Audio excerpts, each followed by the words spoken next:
Welcome to the show. What's up, man? What's up? How's it going? Hey, very, very happy to talk to you. We've been back and forth a little bit on Twitter, and For I've sure. been looking forward to this. Looking forward to this. So, just wanted to give you a chance, real quick, to introduce yourself. Let my people know who you are and what you're about, real quick. For sure, man. Yeah, we've been back and forth a little bit. I'm a network engineer. I'm very into politics. Also am a rapper. I make, conscious, I call it, anarchist music, but, anti-authoritarian type of music. I consider myself a conscious rapper.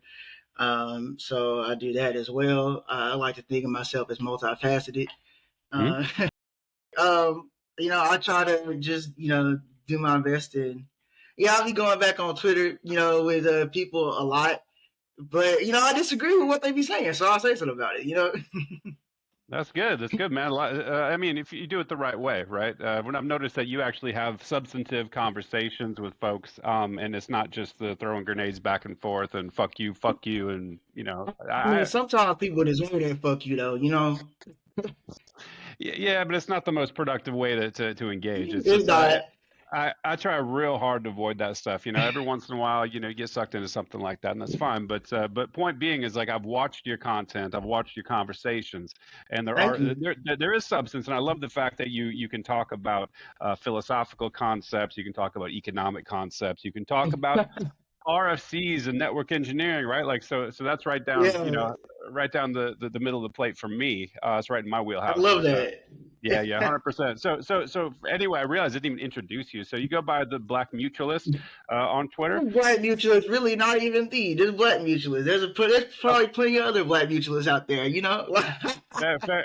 Fair enough. Good call out. So, what I wanted to start with is maybe a quick overview of mutualism, because I think Yeah, for sure. we both have similar philosophical ideas, right? I consider myself in the Oh, anarchist you a mutualist too? not a mutualist, not a mutualist, but we all sort of come from that Proudhon school, right? And so definitely, I'm a philosophical anarchist, right? Okay. I'm convinced of the moral component here, as far as the state being Right. illegitimate and universality of ethics and that sort of thing. So I think we share a lot in common, but there's probably a Venn diagram where we overlap a bit. And so I think a lot of this Right. might be That's wonky. great.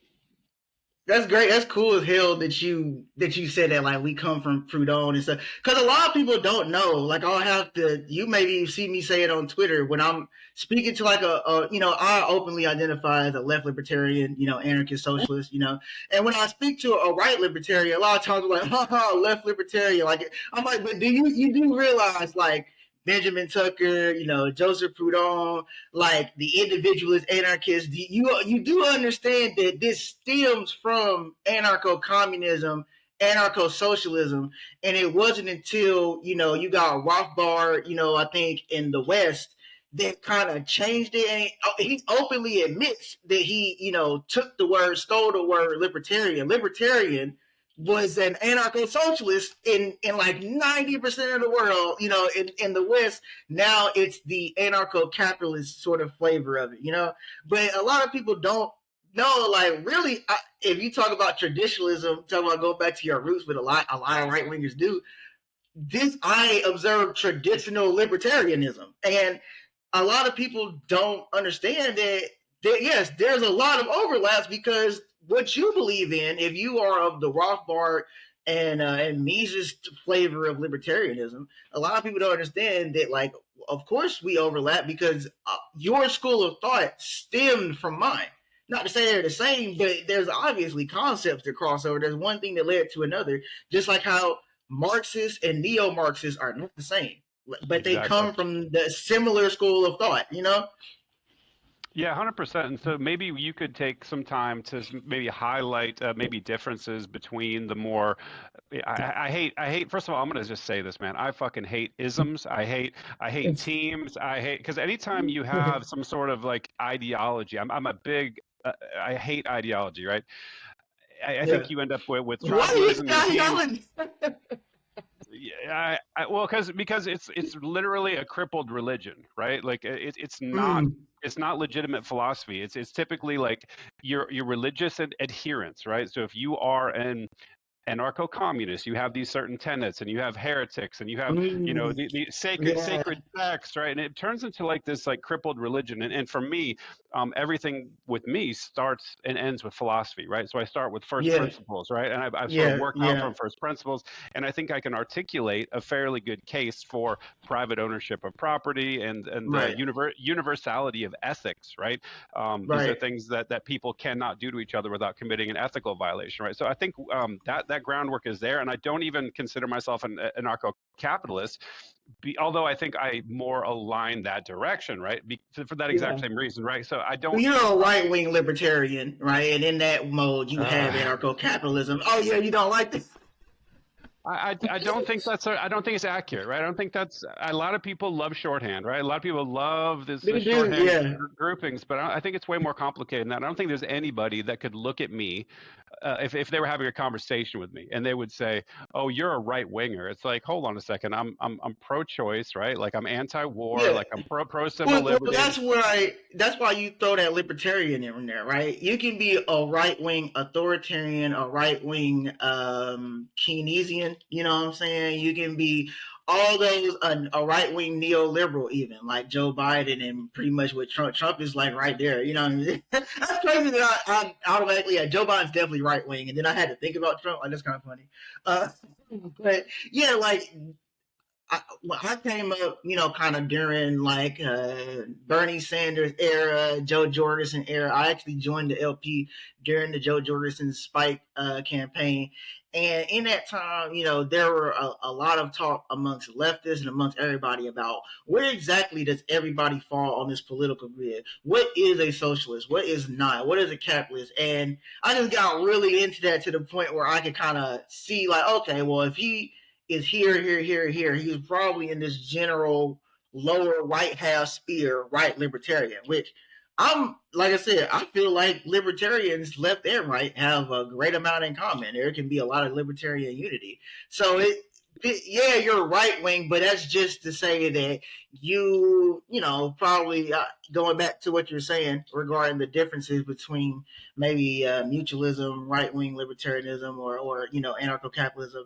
I feel like there is more of it's a looser structure, right? It's more of an individual structure. It's more like, we're going to do our very best to theorize a lack of a state infrastructure and letting individuals sort of, carry most of the business of the country out, right? Where I would say left libertarianism it has that same thing, but it's also like, okay, well, what if a group of individuals, right? Because I always feel like maybe right libertarianism fails to sort of consider collectivism, right? It hates collectivism, but it's like humans are Does a it? collective. Does Go it ahead. though? Because here's an example. Here's an example. So I think that the difference that you're pointing at is they hate forced collectivism, right? So I think that anyone on my side of the fence, or more leaning in my Mm-mm. direction, is completely fine. If you and your friends want to Right. engage however you want to on your own private property, right? Like you want to go and have Yes. if you want to have a mutualist society where you own the means of production and share it equally, and whatever you want to do, like we're fine, and there's not going to be an issue. And so for me, like the question I always ask people is like, okay, when y'all pulling out guns? Like what I want to be left alone with my people, right? Right. To Right. engage in capitalist ventures. We want to pool our resources together. We want to lend money. We want to engage in sort of some sort of positive entrepreneurial activity, and we Right. just want to be left alone, right, without somebody pointing a Right. gun at us. So my question is always to people like, okay, at what point do y'all pull out the gun? So I feel like a lot of people would like run away from that question, but I think about this type of shit a lot. So just I think that if I was to have like a vision for like how the United States could move forward in a libertarian way that would have both right and left wing libertarians be able to live in peace, like what you're saying, it would be something called democratic confederalism, where it's kind of like now, right? Just in a maybe a more broken up scale, but now, okay, Texas and California, they have different laws, right? Yep. Somebody could be doing something that's completely illegal in Texas while they're in California. Like, Texas doesn't fuck with it, right? But California is legal, right? Texas doesn't stand in their fucking military to go in and, like, stop those people from doing so, right? The only time in which, because you almost consider each region, right? Everybody's going off, they're making their own thing, right? The only time in which each region, which would be like a mini country, a mini state of its own, right, would want to pull out guns is if there were what you might call like a moral atrocity being committed, a genocide. Let's say y'all made it so you could, marry children, in wherever you're at. Then people will probably start it, and that's not even like a libertarian thing. I feel like that's a human thing, right? People generally will leave other countries, other localities alone until they feel as though they're doing something that is completely immorally reprehensible. You know what I'm saying? I do. I do. And so I want to ask you a question. Are you familiar with Michael Malice? Yeah, a little bit, a little bit. Yeah, so he's got a great quote which says that anarchy is a relationship, not a location. I want to get your thoughts on that. Anarchy is a relationship, not a location. Um, Anarchy is definitely like an idea more than it would ever be a location, right? There's never going to be a place that's like, oh, this is the heart of anarchy. It's like it's never going. It by very definition of its decentralized nature, there is never going to be a centralized or a location or one thing comes together, and it's just the all representation of anarchy. So I think I would agree there because anarchy is more so about relationships that you build because anarchy realizes that you and I may want to live different lifestyles, but as long as we're not hurting anyone, why should we fight or hate each other or anything like that? And there's a relationship that's formed there, as opposed to today where you might see, some people live a different lifestyle and others are like, you can't do that. We want to make it so the government's going to stop that shit. And it doesn't hurt anybody. It's not hurting any fucking body. You know what I'm saying? Even beyond Yeah. abortion, like people would say some shit like that, but even beyond that, just people just living alternate lifestyles. People want to stop that shit. Oh, you can't live off grid. Oh, you can't buy no tiny house. Oh, you can't collect rainwater. Shit like that. Even. Yeah, totally. What the reason I brought that up is because you were talking about painting a vision for the future, and it was like this sort of confederalism, right? So it had a Yeah. geography tied to it, like you said, call out Texas, for example. Like, and I Mm. view it in the same way Michael views it, which is that you should be able to associate with anyone however you want to, with your private property, right? And it typically is around structure, Mm. is what I think what he's talking about, which is like let's say, for example, functions that are currently handled by the government that could be handled by private enterprise, like policing, right? So today we have a Right. monopolistic police force that is dictated by some arbitrary boundary around where you live. Like your home is encased in some arbitrary boundary, typically a city or a county boundary, and then the police are a monopoly institution. You don't have a choice. There's no pricing model built in there. You have no ability to choose differently. His view, I think, is that especially with the advent of technology, you could hypothetically in the future, choose from competing providers the same way that like That sounds Verizon and hilarious. AT&T and T-Mobile, like they're all in your city, right? You can choose between them, right? And you could Right. select the best one, and firms could Yeah. compete to provide better services. And if they start choking out black people on the side of the street, instead of having to riot in the streets and then doesn't even get you anything, like you just be like, I'm canceling my Right. fucking subscription and I'm going over here, right? So that's what I mean by the, Right. the, the relationship, not the location. Well, so I can see that being right a possibly proposed system, right? In my eyes, it wouldn't be necessarily to bring it completely to firms, because I feel like when you focus power, like okay, police have extra judicial power a lot of times, right? If you put extra judicial power into a corporation, to a business, and they get big enough, they get powerful enough, 9 times out of 10, I feel like they end up abusing it, right?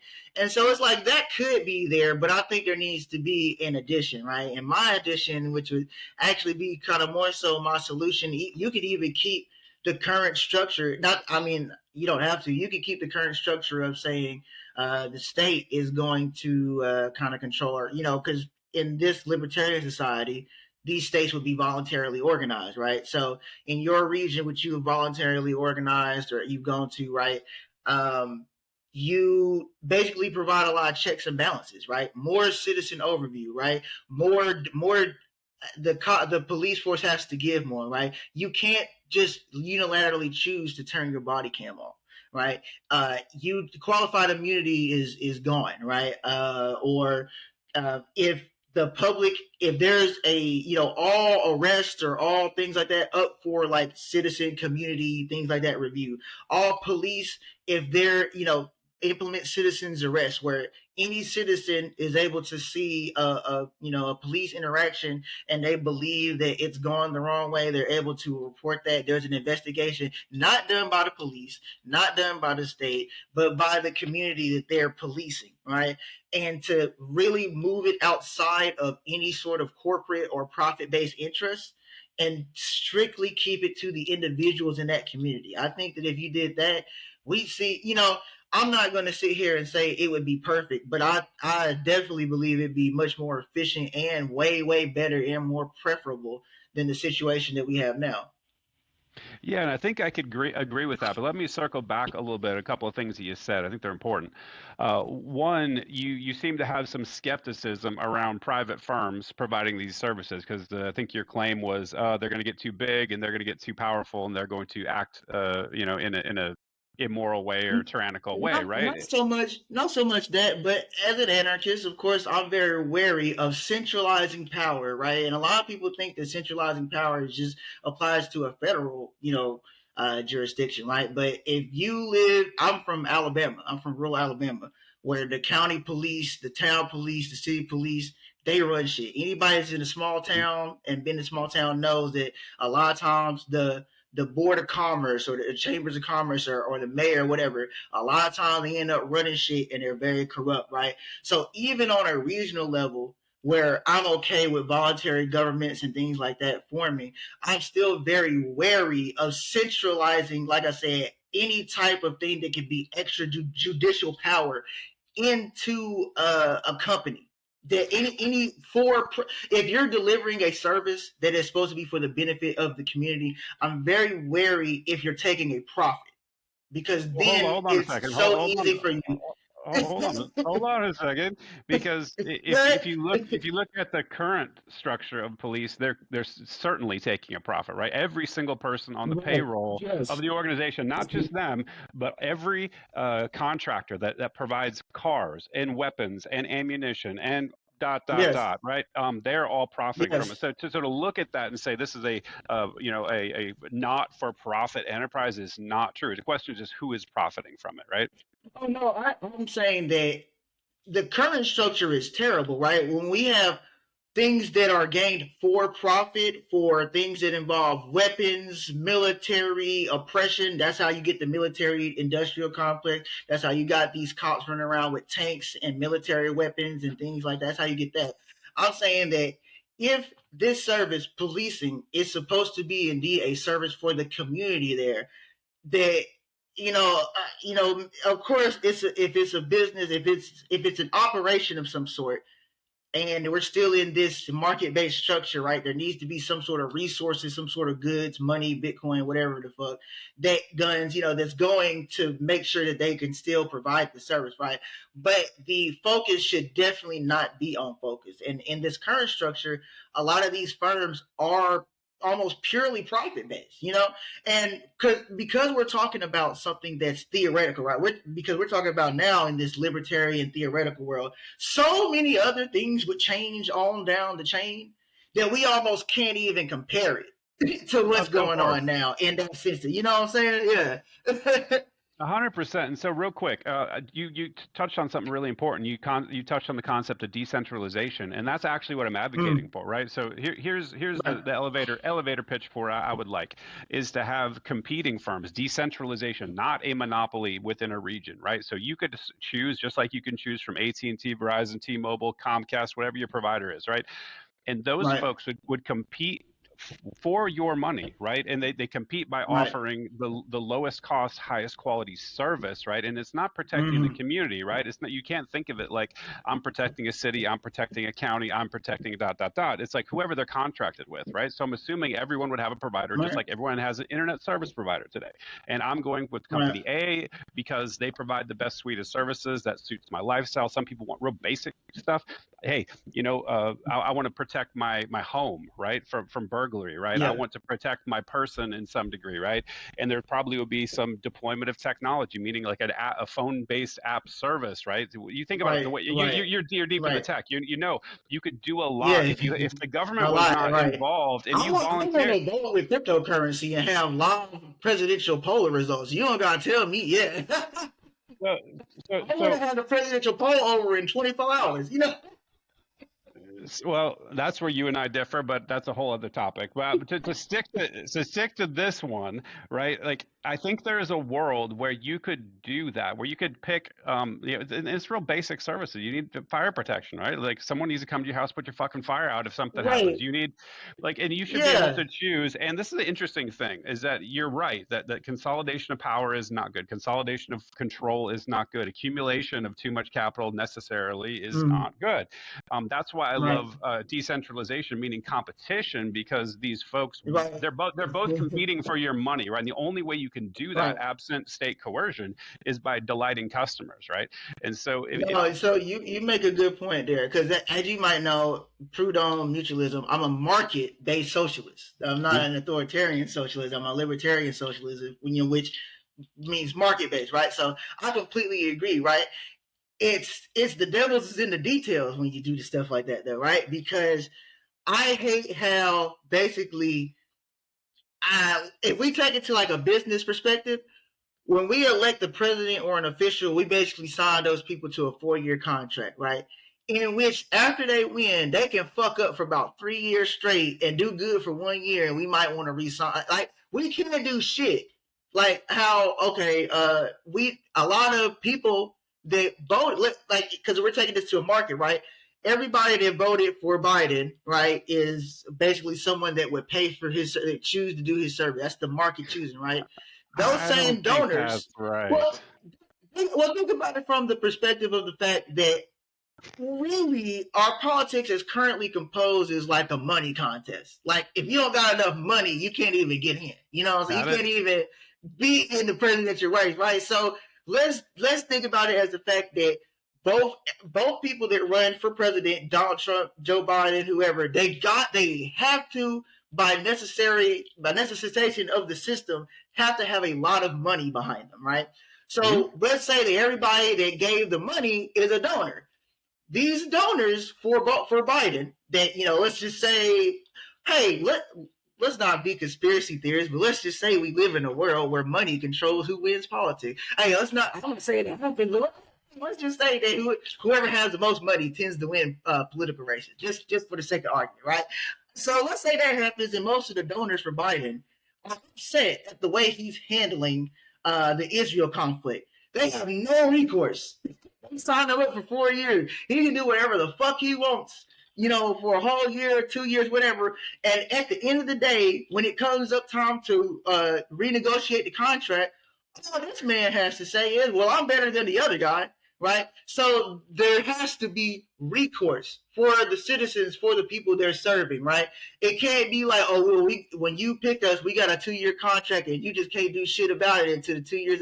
They have to, like, I think that's the major key for any system is the ability to credibly recall an official or someone within the state. Not like how like when California recalled Gavin Newsom and shit, like that wasn't a real race because of the way our system is, right? But we need actual recourse to, hey, we're breaking like at will, like how we got at will states, right Mhm. to work states.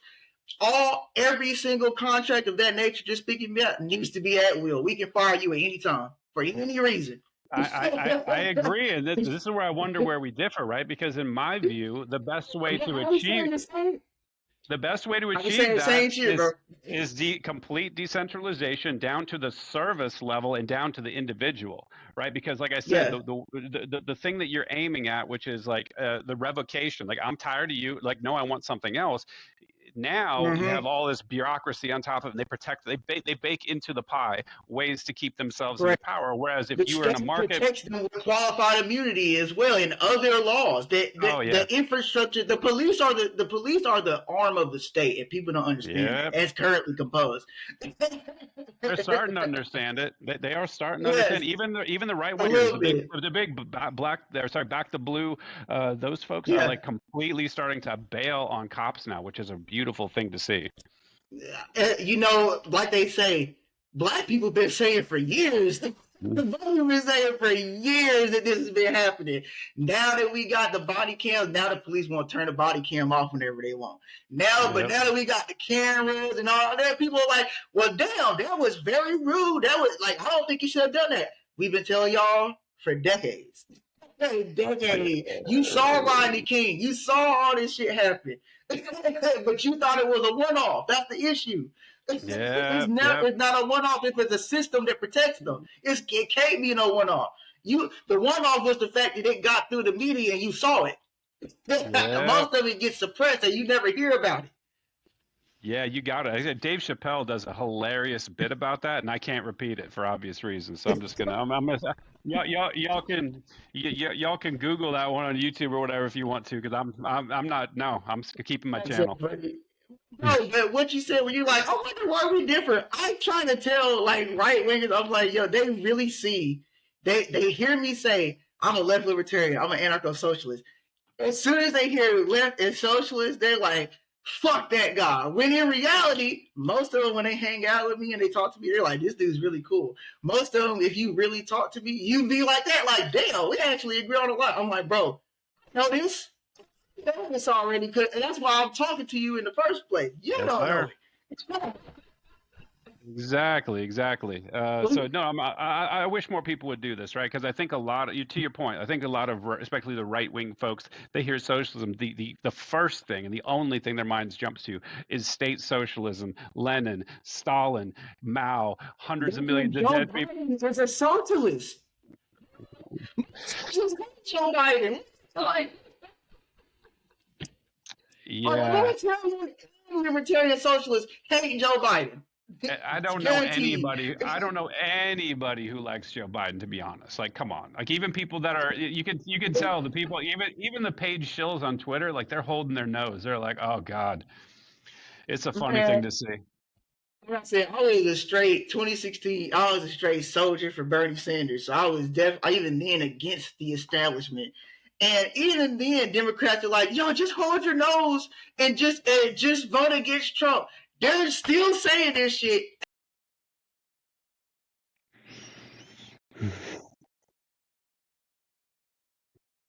Yeah, yeah. Well, I've been seeing this a lot longer than you, man. I'm an old dude, but trust me, I've seen this over and over for decades, man. Decades. I think that, like I was saying at the beginning, a big part of having your philosophy and being able to have like productive conversations and know what you're talking about is knowing your history. If you Mm, go back in the history of the U.S., to go back to the history of the world, you'll see things repeat. You'll see the beginnings of things and why things are the way they are. But people want to do stuff and be like, well, why are black people, such and such? I'm like, maybe the U.S. government inflicted straight punishment on every black person they could for like 400 straight years and didn't do that to other people. Maybe, I don't know. Maybe that had an effect. I don't know. maybe. I don't know. Why are black people like behind their resources? Was the U.S. government like purposely bombing black communities and taking black people out of power and killing them whenever they got into power? And didn't the U.S. we about to get in trouble? Didn't the U.S. government lose a lawsuit when Martin Luther King's family filed a lawsuit against them for wrongful death? Didn't that happen? I don't know. And Court. conducted medical experiments on him, gave him syphilis, like legit, like Hey, maybe the U.S. Formed a secret organization called COINTEL that was purposely going into communities and ruining people. I don't know. Maybe. I don't know. Maybe that happened. Ronald Reagan and the crack epidemic with the CIA pumping crack into the inner cities, like to fund a foreign war.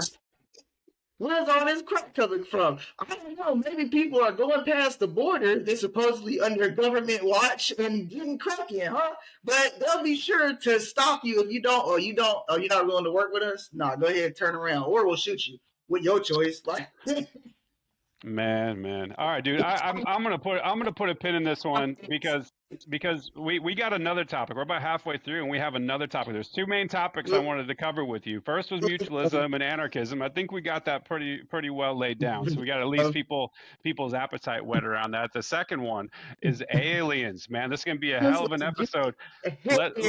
Let's go. Let's go. Let's start talking about aliens. Man, listen, did you watch the UAP meeting that happened, man? I think it's just been over a year since. Okay, listen, think about this, right? I'll tell you Julian Assange, I'll tell you Edward Snowden. Those are whistleblowers. Mm-hmm. They say the United States has been covering some shit up. You believe that, right? You don't need no extra convincing, right? I tell you, the only people that are saying that aliens are not here is the U.S. government. Several people, including people in the military that have worked for the Pentagon, that have worked for the CIA, have come out and say that there are aliens. We have contacted them. We done this and that. So what? So you need some extra convincing that. So now all of a sudden, hold on. And I say, they're like, do you know the Pentagon just loses millions, billions all the time, and they can't be audited? They say that money that they lose that they can't account for are for these things. Everybody else like, I don't know, man. I don't know. Yeah, I get it, right? So here's where I'm at. I'm not necessarily not open to the idea, but I am skeptical, probably more skeptical about this topic than other things, right? Because the government for so many years was very much against everything they said. It's weather balloons, it's this, that. There was always an explanation for UFO type of stuff, and they have done intentional psyops around news narratives, right, to cover up technological advances. There was the stealth bomber development. There's a bunch of things they do in secret, and I know that they do these things in secret. And they intentionally deploy psychological operations through the CIA and the news, like corporate news. Like, this is a known thing, right? So when I'm starting to see them pivot, right, and it's like all of a sudden, and then there's hearings, and they're admitting certain things, right? And they're actually releasing. Maybe aliens during COVID. Maybe aliens are real. We don't really know. I don't know. And that timing for me was also very suspect, because they were doing all this tyrannical shit. They were locking everybody down. Then now you're going to throw out this nugget like, oh, maybe aliens. And everyone is sitting at home, bored off their asses. They've gone to the end of the internet. They've seen every Netflix show in the world. Now you toss them a bone, and now they're talking about aliens, right? And so for me, like I said, I'm open to the idea, but I'm probably more skeptical about this than I would be with about other things. And additionally, there's the other core concept, which is extraordinary claims require extraordinary evidence. And I have not seen extraordinary evidence yet. I've seen a lot of people talking about it. I've seen people making claims. I have seen some footage. I don't know what the hell that stuff is. But I take a scientific view, which is like, if I don't understand what it is I'm seeing with the limited data that I've got, I don't make a strong claim about it, right? So I consider myself open to, I mean, believe me, I'm open to a lot of things, right? So it could be extraterrestrial life. Like, that is a valid hypothesis. Obviously, there's scientific endeavors that are dedicated to trying to contact, and there's signals that are being sent out. They're monitoring for signals. I want to say, if you go to the UAP meeting, one thing that they stress is, like, I actually watched all 2 hours, 22 minutes of that damn meeting. They stress, when they're like, well, extraterrestrials, how'd they get here? All of them are like, well, I want to be sure to say, let's not say extraterrestrials. Keep your mind open on what we mean when we say non-human intelligence, being found. And like you said, on a scientific thing, they have, the jellyfish video that the Pentagon released, right, where they're like, oh, well, we can't really say where that was aliens or not, but that is something, like they're saying that, right? And you go and you look and you find out that jellyfish you see on the screen, people are like, oh, it's a blob. No, like they couldn't see it. It was cloaked. They had to use infrared and all these other different like camera things to even have it show up on the thing, right? And so, like I said, going back to what you were saying about COVID, I actually had a different thing, right? I felt like they knew that people were distracted by the lockdowns, COVID, the pandemic, everybody's scared. Let's go ahead and slide that in there. Let's go ahead and like while everybody's in a tizzy, let's go ahead and say aliens are real too. Because from my perspective, I didn't see many people care all that much. Like when they said it, they was like, man, fuck aliens, man. We're it's a pandemic. Things suck. We can't go to work. We can't go into Cracker Barrel when we want to. Shit like that. Yeah, maybe it's just the people that I talk to because I'm a nerd, right? You know me, I'm an engineering. Like I talk to a lot of people that are big in that space, and also I have a podcast. I listen to podcasts, and people like Rogan, I have Jeremy Corbell. There's a bunch of folks out there that are bringing a lot of attention. Tom DeLonge, and so it's more mainstream now. So I Yeah, guess I like him. I perceived it as a lot of people talking about it, and like I said, I could be completely wrong, but every time I think back to when all that stuff started coming out, I was like, "Ooh, I am immediately suspicious of this." And so, like I said, I'm open to it. So and even like I said, I'll tell you how open I am, right? So I've done, and I've disclosed this on the show Oh, before. I've done heavy doses of psychedelics before, right? And there's a quote from right, Terence McKenna, if y'all know who he is, who is he says the the the use of psychedelics in studying aliens is the same as a telescope to astronomy, right? And I've heard other people that have had, and I've never done DMT, but I've heard people that have, and right. they explain it like encountering entities, and there's people that make hypotheses that these are actually interdimensional life forms or something like that. And so that's how open I am. Like I'm like, and that sound might sound batshit A lot of the crazy. stuff you say isn't even like hearsay. Like some dude in 2022 won a Nobel Peace Prize for proving that there's like parallel worlds, right? Like there's a multiverse, I believe, right? Like that's a real thing. Like scientists actually believe like we have a universe and that's one bubble, and there's like an infinite amount of other universes and stuff like that. A Right. lot of scientists believe the universe itself is infinite. Like there's a Right. lot of most of the material in space, dark matter, we don't know about. That's 96% of space. There's so much we don't know. I find it crazy to just be like, you know what, aliens ain't real. I'm like, bro, why Well, would you yeah, just yeah. dismiss it offhand like that? Totally, but and I want to make sure you understand my claim, right? Like I'm not making the claim that aliens don't exist or interdimensional entities don't exist or multiverses don't exist, right? Like I'm not Right, making that claim. I'm just saying that right. I've got a high. I'm a scientifically minded person, and if a claim is not falsifiable, right? If there's no way that you can test a hypothesis, I've got to leave it in the maybe category, right? And so I have a lot of Man, things that are in the maybe category. there's so much documentation. The 1997 Phoenix Light, the Lakewood, Michigan incident. There's so many things. The Project Blue Book, where they like the government actually was documented. If not the U.S. government, Russia's had encounters.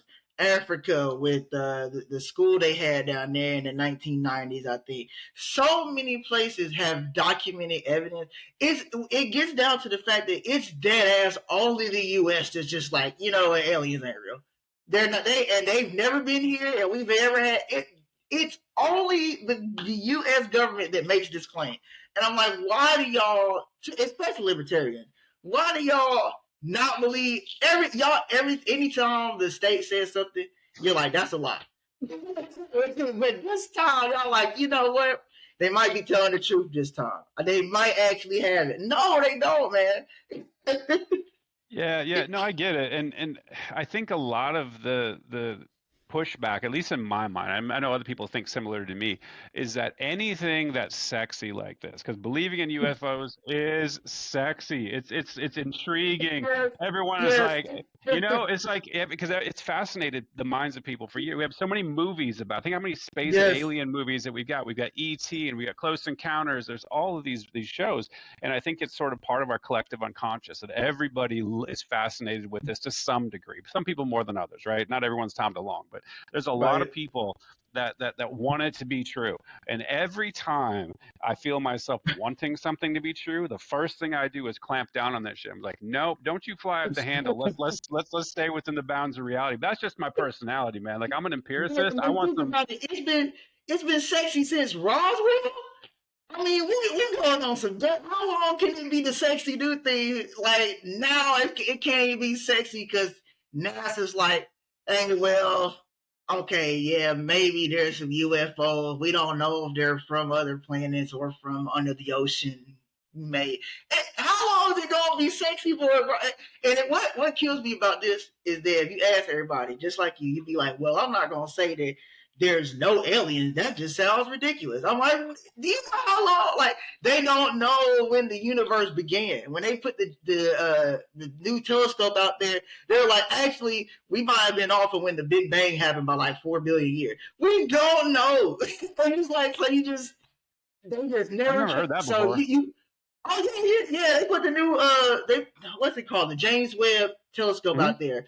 And they discovered that the Big Bang actually probably happened earlier than they estimated due to this thing called I think red shifting, where like I know light redshift. is a spectrum. Yeah. So they discovered, because when you use the James Webb telescope, you can use things that, we our eyesight gets blocked by stuff like if there's no light, but they can use infrared, can use blah blah, all Yeah. type of stuff, and it's using all that, and yeah, like there's I mean, obviously all this a theory, right? But now I think one of the leading theories is that the Big Bang actually happened earlier than we thought, and it's just like so you admit that it would be stupid to say that humans are the only sentient beings with technology in the universe, but you will stop just short of being like, and those things have detected Earth Yeah, and well, came to Earth.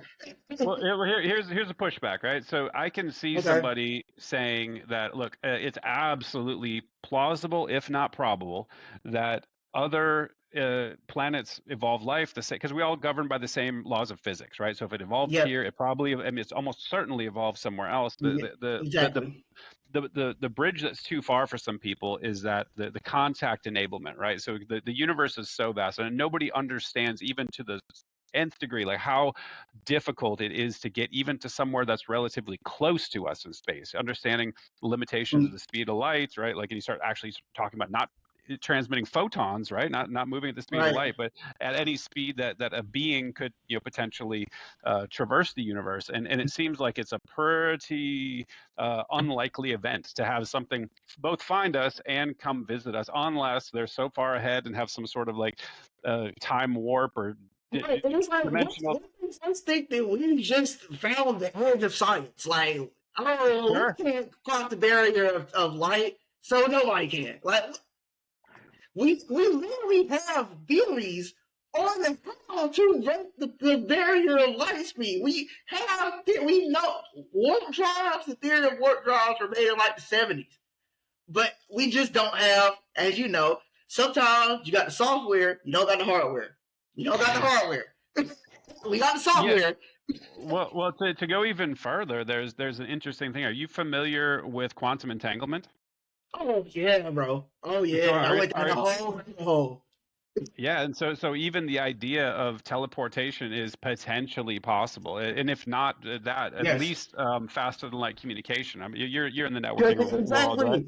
Exactly. Information from quantum entanglement moves faster than light, but it's random. It's not that it contains no data. It's random. So random meaning that it happens outside of I forgot what they call it, but you know how there's a timeline, causality. Things that are random break causality. But if we take it to damn humans have been writing books for years about people that have been able to predict events and see other things that are definitely not human. There's almost every big human culture has a moment where they were like, something that is not human, that is stronger than us, helped us get through this. I'm like, y'all think they just saying that shit for fun? Y'all think they're just saying people have prophecies for fun? If things can break if information can break causality, that means you get information out of order, which leads to prophecies breaking causality. But people don't even want to. That's why, like, once you get into the quantum world, it starts. Oh, it's connected with spirituality and philosophy a lot, and people don't like that. You know? Yeah, for sure. And I don't like that, right? Because I don't understand what it means, right? And so that this is where I think you and I differ. And I think there's nothing wrong with either of our approaches, right? Because I think we need all kinds of Right. people, right? Like Yeah. I love to live mostly within like the empiricist bubble, like the things that we can touch, taste, feel, sense, measure, make predictions about, apply Now, the how scientific how can method to. you do that being in IT? We work with radio waves. We can't see them. We No, no, work no, no. I with said measure. Whoa, whoa, whoa. I said measure too. So when I say that, I mean there's instrumentation that can take data from the objective world, right, in a reproducible okay. manner and make sense of it. So Yeah. radio waves, we have validation, right? Because like for example, we're doing radio waves right now from my headset. To your headset. Like it's a good, and guess what? I Exactly. can talk to you and you can understand what I'm saying and vice versa. We know that that shit works Right. end to end. I don't have to see it, right? I can decode it, right? I Right. can grab the signal. I can run a packet capture. I can sniff it. I can do whatever I want to do to Exactly. objectively verify it's happening, right? Same thing with like, a multimeter, right? Talking about voltage. Like Yes. I can't Right. directly measure these things, but we're smart enough that we Right. can do this in a way Now, that's but see, reproducible. that's what I was saying about the software versus hardware thing. With a spectrum analyzer, you can observe free radio waves within a certain frequency in an area, right? Hmm? Well, those things and this technology existed before we knew how to make spectrum analyzers, right? Well, we just don't have the tools yet. That's my thing. I'm like, humans be like, their egos are so big, well, we can't measure it, so it can't be real. Why do you think that? Like, Yeah, yeah, yeah. No, and don't get me in that pigeonhole, man. That's not where I'm at, right? So that, like no, I I'm said, not saying that. I just destroyed my credibility by talking about interdimensional aliens and DMT, right? So put that on the table, like, but I'm Right. fine, but I'm very comfortable with like, okay, let's stick to making strong claims about what we know and can objectively verify, and let's toy with the edges, right? Let's play, and that's why I love having this conversation. Right. Let's chop it up. Let's play around, Let's like, just go, yeah, man. The because thing that killed me is that before we were measuring things, things were felt and intuitive, right? For Newton, right? That the gravity, that was something he's like, damn, that apple fell. It was just something he saw, right? But he didn't really. Nobody around that time had like concept of how to really measure and stuff. So it seems like everything in the human history where it became a technology, it was something we felt or that was intuitive to us first. So that's why I never really. I'm always on the side. Okay, well maybe we just can't measure with technology, but it's something that we can conceptualize, we can think about, we can feel. I'm always open to that. But like you said, it's like two different sides of living, right? Because opening yourself up to that opens yourself up to like a lot of other concepts and spirituality, philosophy, other shit that you may agree with or disagree with, and you gotta do your research on that. yeah, yeah, 100%. I guess what I'm trying to say is I'm trying to bring some sort of a rigor to the conversation because what I don't want to have happen is and no, this is a serious topic, right? I laugh about it, but it's a serious Right. topic. These are important subjects, and I think that a lot of folks they get sort of falling into the woo-woo camp, and they use Yeah. terms that they don't understand. They make claims they can't justify, strong claims, right? And that's when Yeah, I that start to is the push back. danger. That is the It, danger of it. I, Yes, I, sir. I really wish people would be more rigorous about deploying, and I think it has to do almost with personality, right? Because I think if you're familiar with five major dimensions of personality: openness, conscientiousness, Oh extroversion, yeah, yeah, agreeableness, yeah. and neuroticism, the big five, right? And openness is the creativity dimension, right? And people that are highly Right. open are not super structured in their thinking, but they bring something to the table, right? But oftentimes, I think they go completely off the rails and they start, Yeah. making claims You know about stuff. how you know how you said like when I and I do the same shit. Like I agree with you. When I feel myself wanting to believe that it's true, I put Mm. on the brakes and I start kind of looking around. Let's really dive into this. A lot of people don't do that shit. They don't if something even seems like it's something that they want to believe, they're going to find all the information possible that agrees with what they thought because that's Confirmation what bias. they want it to happen anyway. They're trying to manifest it, you know. See, look, I would say like manifest it, right? That's a spiritual concept. Confirmation bias, right? What if we're saying the same shit in different ways? Just like how you say capitalism, I say free market. Same Yeah. shit. Yeah, man, and I think there's a lot of truth to that. That human beings are so easily susceptible to confirmation bias and other fallacious thinking, right? Just which is why I could call myself a philosopher first, right? Like everything Yeah, starts with first principles. Let's build up from there. Make sure you're really rigorous and sound in your thinking, and like if you have that as a base, I think it's going to help you when you get into these fringe subjects, when you start when there's not a lot of hard data and we're all yeah, hypothesizing to some degree. I think that helps, right? So keeping that base is good. The other thing I want to say, put this on the table is, and this is not just with this conversation, this is my channel, period, right? yeah. Is that anything that I say, the conversations I have with everybody, I consider that this came from Rick Rubin. I'm totally stealing this, but Nice. he's like, it's a diary entry, right? I'm not here saying I'm right and you're wrong, right? I'm Yeah, saying this is how I see it right now, right? And yeah, and this is one of the things I love about having this podcast is like I'm showing my work, right? Like here's my thinking, right? I want to walk through and people can examine it, they can find the flaws in, they can poke holes in it. Go down the comments and tell me where I'm fucked up. Happy yeah. to, because I'm not here saying I'm right, right? I'm saying I'm pursuing the truth, and I Right. think a lot more people I think could adopt that mindset because a lot of folks that I see are so damn tethered to being on a team, and my team has to be right no matter what, right? And they don't put any, like you Oh, said, for sure, there's no for self sure. examination of their ideas. People There's just no man, it's like the libertarian shit, dude. Like you tell someone, look at this candidate. He's a third party member. Somebody look at them and be like, damn, I really agree with that, and I really don't like the other choices. But what are they gonna say? I'm not gonna help build that person up to compete. I want to wait until they've already won. They've already got the thing. People don't want to be a part of the building process. They want winners. They want to be on. They want to win. You know what I mean? You ran into probably a million people that's like, well, if my candidate didn't win, I wasted my vote. Really? Really? So if you don't win, it's just all stupid, huh? I wonder how many other things in your life you feel like that on. Damn.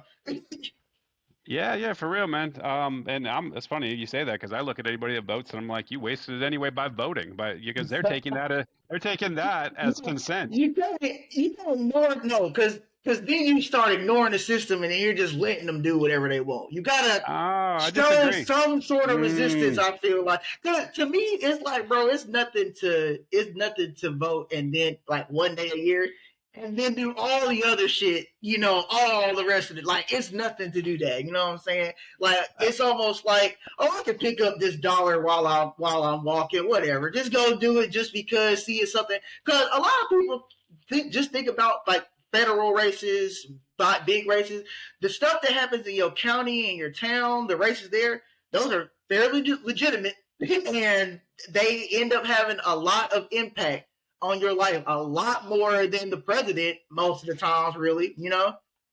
and I agree. And this I've said this on other episodes too, right? Because I don't vote. My brother-in-law, he's a minarchist, and he's like, hey man, you should at least vote in your local elections. And I've recently become more Yeah.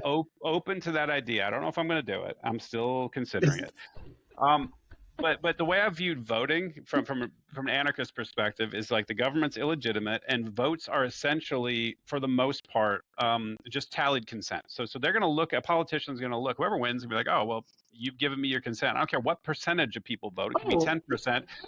I refuse to vote for Biden. I'm like, I'm not signing off. I'm not putting my signature next to this person. If someone's voting, and I mean, someone's running, like, you know, like Joe and Spike, I agree with what they're saying. I'm going to sign off on that. I don't even care if they win or lose. It's just, I'm not going to sign off on Trump or Biden. I'm not going to give my consent for them. I'm going to support someone that's doing, I feel like, the right thing and it's in a different lane than I'm in. I might not necessarily think that you gonna win. I might not necessarily think you gonna change a lot, but hey, you out here really trying, and you out here really trying to make a difference, and you're really better than them other choices. So why not? Let me go ahead and help a brother out. You know what I'm saying? Yeah, and that's where I have a hard time because, like I said, I come from this from an ethical point of view, right? And so I look at the state, and the state is nothing but a group of people that claim to have special rights that you and I don't have, namely the ability to initiate violence against peaceful people, right? And so for me, Right. to support that in any way, shape, or form, regardless of what I think about the person who might be running for a particular office, for me, that's off the table for the most part. Like I said, I will say, here's a good example. So I moved from Seattle, which I'm actually in Seattle right now for Okay. work. I work up here, so I'm back and forth a bit. Nice. But I moved to Tennessee, and I've been watching and the stuff that they're doing there, particularly around gun rights, right? Because I'm a huge 2A advocate or gun rights advocate. They're just continuing to erode this up in Washington, and in Tennessee, they're reinforcing it. So last week, they just passed a bill. I think the governor's going to sign it, which prohibits red flag laws from being implemented anywhere within any the cities, the county, like anything Mhm. within the state borders. You can't do that. And I'm looking at it Right. as like, hmm, because Right. I'm kind of like a one issue voter, honestly. Because for me, when it comes down to it, there's people that talk about like your rights don't matter unless you have ability to defend them, right? Right. And if I can't even have firearms, it doesn't matter. None of this, all this stuff is just mental masturbation. It doesn't matter at the end of the day. So for me, I'm kind of like looking at that, going like, damn, like maybe, but God, having to vote for Republican just gives me fucking so much Man, heartburn. I fall on the red flag laws on. I think people kind of get it wrong, right? I think that people are perhaps rightfully afraid of red flag laws because they can be abused. You can use it to, basically sick the state on another person Hmm. wrongly, right? As you could with any state law that involves any violence or restriction of the ability to do something, right? My thing is that people say that because they're like, well, you don't really know. But the FBI and the CIA do know. Like, it's not that the information doesn't exist. You know what I'm saying? Oh, it says, okay. It's not that the information itself doesn't exist. The information does exist. The FBI will get information on a shooter. The CIA will get information on a terrorist and suppress it, not tell nobody. If we just made it so that that information was disseminated, oh, this person in the community reported this dude's acting really crazy and just went and bought like an assault rifle and he walked out talking about he's going to shoot the thing up. That's an incredible report. If a couple people do it, the dude's mom says that she's a little worried and she done found some papers the dude wrote and he's talking some crazy shit, might be worth an investigation. Like I said, it's not that the information, the warnings don't exist. The shit for Pearl Harbor, we was warned before that. What happened? They didn't disseminate it. They They kept it let to it happen. themselves. Well, Yeah, they let it. hold on. For those who don't know the history, FDR wanted it to happen. He had a clear seas policy. They had the history is very clear. We had the ability to intercept the Japanese cables at the time. They knew it was coming. They let it happen because people don't Yep. realize that FDR was Winston Churchill's cousin. We're talking Wow, that's first crazy. I cousin. didn't know that. That's Yes. insane to hear. And Wow. and Churchill has been trying to get the United States into World War II, and FDR did not want to do it because it was He did very not want. Yeah. unpopular. And so, Mm-hmm. they provoked Japan. They instituted blockades on the island, right, which is an act of war, and then they Yep. instituted an open They were seas they were policy. selling Japan's enemies weapons and giving them resources. That's an act of war. They're just like, well, we not actually fighting though, so you can't really say no. Yes, you can. Like, And so the FBI probably does the same thing because I think we all know the government apparatus wants fewer guns in the hands of citizens, right? Because it's counter to their interests, right? And so it's right. so funny because it's even a meme. You probably seen the Bart Simpson meme. It's like say the line, and he has his head down. It's like they were on our radar, the shooters, right? Exactly. They always do it. Well, we knew about it. We just didn't do shit. Damn. Thanks. Thanks for existing, I guess. Here's some more of my tax money, bitch. Like, Well, what's even scarier, right? And I don't want to get conspiratorial. I'm not a tinfoil hat person, but you look at the actual evidence. don't talk to this ain't no conspiracy theory. No, no, no. I'm going a step further. So there's been, particularly after 9/11, there was a lot of incidences that are well documented in court where folks were, where these quote unquote jihadis were radicalized by online intelligence analysts in the government, and they furnished them with fake bombs, and they like told them when to, and they encouraged these people, and they're like, you got to go do it, you got to go do it, and as soon as they tried to click the thing, and it's like, oh, now you're going to jail, right? And so I, Exactly. I, you Well, don't well, know, how you don't. we know we know there was weapons of mass destruction in the Middle East anyway. Did we sell them the weapons? I don't know. I don't know who this we is. I didn't do it. I don't know if you did it. I I, mean, I don't. I, no, I don't remember any of that. that's why when people try to blame like the younger generation, I'm like, I really couldn't even vote for most of this shit to happen, man. Yeah, don't lump me into the we, man. I'm not part of the we. My God. Then they go down there and they're like, damn, these are some old ass weapons. Damn, I wonder why. Did you sell it to them 20 years ago? Like, then Ah. when you left, did you not leave a bunch of weapons and military equipment there that you didn't want anymore and leave the government that formed to take them and run their country with our weapons? Did you do that? And you're talking about inflation and tax and all this shit. That's crazy. Well, dude, I mean, I know you've seen this. Have you seen all that shit coming out of the Taliban, them posing with all the weapons and tanks and all the armaments that the U.S. left behind in Afghanistan? And then you ask the U.S. why'd you do it? Oh well, we didn't want. We got newer stuff. Oh, so you didn't disable it, didn't destroy it, didn't take it with you. Just Well, you know what we're going to do? We're going to leave our weapons with the people we've been fighting for 20 years. and anybody with any sense knows that there's two purposes behind that. So one, correct, like you're right. Like when you abandon all that gear, guess what? The DoD contractors have to manufacture more. Cha-ching! Your Yeah, campaign donors just got a fat check, right? So yeah. and then it's always under They're the throwing guise of hats in like, the air and bowling. yeah, yeah, dude. And so you enrich a bunch of cronies, and then also, I mean, this is the point that I think people think is maybe conspiratorial, but it just is. It's not. It's so not. If you know anything about the way the government operates, is like now you've got this extremist element you've been fighting for 20 years, and you've created a ton of resentment by murdering these people left and right. Now you give them all this weaponry, and then guess what? Tick, tick, tick. There's going to be an incident. All that stuff is Right. going to be Oh, used, and then hey, where did ISIS come from? God, no, that that's the whole. What what absolutely blew my mind is the fact that when Obama was in office, there's two things that happened. Number one, the anti-war left packed their shit up and went home. They just shut up. In, in, no, that's not. No, I want because when it came to the pipeline shit, they showed up. What happened was Obama was like, "I'm going to have armed men shoot y'all if y'all don't leave." When they did the Occupy Wall Street, I will have armed men shoot you if you don't leave. What was that supposed to do? well, and that's another thing about Obama people don't realize that he got more campaign donations from Wall Street than any candidate in U.S. history. And like, Man was come dropping bombs every minute he could. Civilians, combatants, men, women, children, didn't give a fuck. United States citizens, extrajudicial assassination of United States citizens, man, under Obama. That had never happened in U.S. history before. And then people are just like, hey, no, here's your Nobel Peace Prize, openly, sir.